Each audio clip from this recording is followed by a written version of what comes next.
Ram. So hello everyone. इस video में हम लोग सिर्फ और सिर्फ इंजीनियरिंग केमिस्ट्री का एक ओवरव्यू देखेंगे। ओवरव्यू मींस कि चैप्टर कौन कौन से चैप्टर्स हैं, कितने मार्क्स का पेपर आता है, कितने मार्क्स का हमें सॉल्व करना रहता है, कितना टाइम दिया गया रहता है, कौन कौन से चैप्टर को वेटेज ज़्यादा है, किस किस चैप्टर को वेटेज कम है। तो जैसा कि गाइस आप अपनी स्क्रीन पर देख सकते हैं, मैंने पहले ही सब कुछ लिख के रख दिया है। तो जो पेपर आता है वो टोटल 98 मार्क्स का होता है, जिसमें से हमें सिर्फ 60 मार्क्स का पेपर सॉल्व करना होता है, जिसके लिए हमें टोटल 2 आवर्स दिए जाते हैं। तो गाइस मैंने सबसे पहले वो चैप्टर्स लिखे हैं जो कि इजी हैं प्लस उनका वेटेज भी बहुत ज़्यादा है, जैसे कि water chapter, then polymer, then phase rule, after then atomic weight, and there are few chapters whose weightage is less but they are scoring like aromatic structure, intermolecular forces। अब guys सिर्फ chapter बता दिया, उनका weightage बता दिया तो ऐसा नहीं कि आप कुछ भी उनसे रिलेटेड पढ़ने स्टार्ट कर दो। There are certain sub topics which we have to only study. Like water में गाइस हमें सिर्फ और सिर्फ टेम्परेरी हार्डनेस, परमानेंट हार्डनेस पढ़ना है। उसके ऊपर या तो एक न्यूमेरिकल आता है या तो फिर डिस्टिंग्विश आता है just for 3 marks. After that we have EDTA. EDTA guys बहुत ही इंपॉर्टेंट है, उस पर कन्फर्म 5 मार्क्स का एक न्यूमेरिकल पेपर में आता ही आता है, वो एग्जामिनर का फेवरेट क्वेश्चन होता है।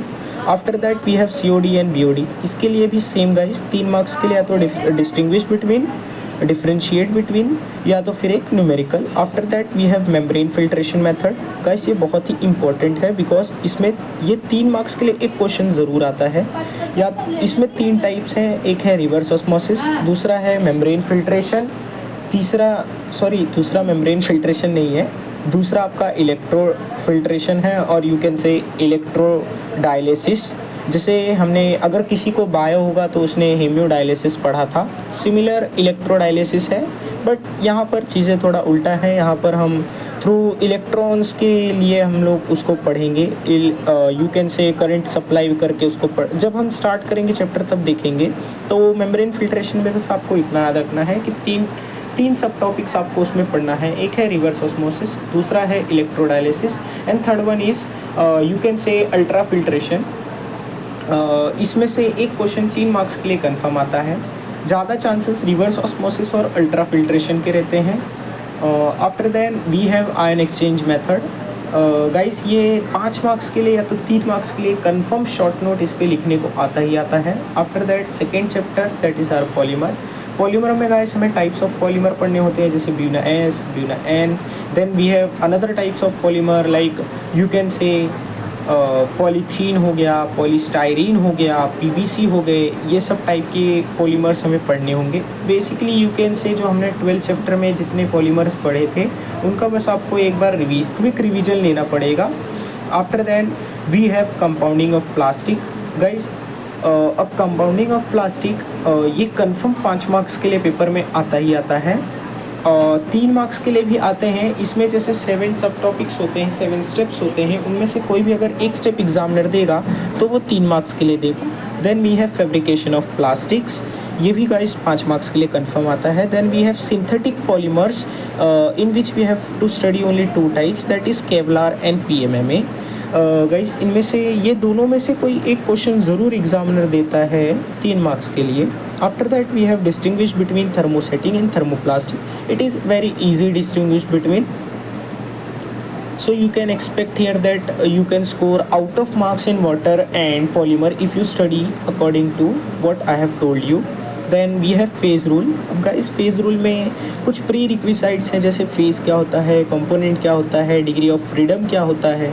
एंड गाइस अब जो ये आपको डी और ई दिख रहा होगा, 1 कंपोनेंट 2 कंपोनेंट, इसमें से कोई एक कंफर्म गाइस 5 मार्क्स के लिए पेपर में आता ही आता है। Then we have to write advantage and limitations of Gibbs rule.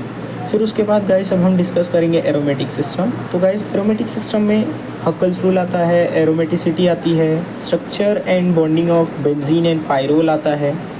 Then we have atomic structure. इन गाइस एटॉमिक स्ट्रक्चर जिसने भी नीट या जेई के लिए थोड़ा बहुत अच्छे से यू कैन से डेडिकेटेड तरीके से स्टडी किया रहेगा, उसको एरोमेटिक सिस्टम और एटॉमिक स्ट्रक्चर ये थोड़ा इजी जाएगा। साथ में वाटर भी थोड़ा बहुत उसको इजी जाने वाला है।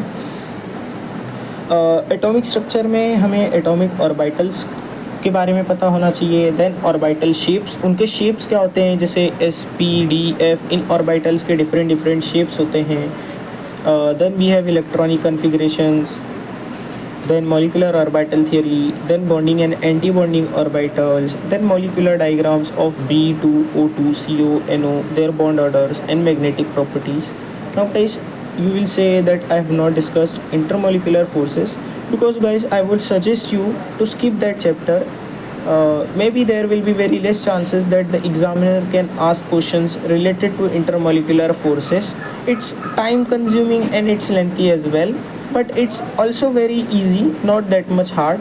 If you will say to me that I have to take that chapter, so I can take it into consideration. I will also take that chapter as well.